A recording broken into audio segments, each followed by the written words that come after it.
rim set ng ano, flash 150X, oh. Flash 150X. Tsaka yung rim niya sa likod, ayan, oh, Trinity din. Pati yung disc brake Trinity. Tapos yung ginawa niya dito, hindi ako nagawa nito, ah. Yung kaibigan ko, yung ka-work ko lang, nilagyan ng mga washer. May mga washer lang. Ayan. Yung mga washer. So, kayo na lang maglagay kung kabila na washer, dito sa kabila o dito. Kayo na lang mag-align. Basta yung hub niya ay pang Trinity. Ayan. Pati ito, pang Trinity ito eh. Set na siya. Pati disc brake, hub. Ito. One set. Ayan.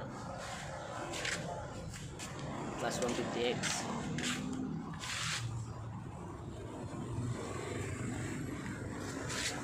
Trinity. So, dagdag angas para mas magaan tumakbo. Kailangan naka-rim set si flash 150X. So ayan, maraming salamat, papalo na lang po.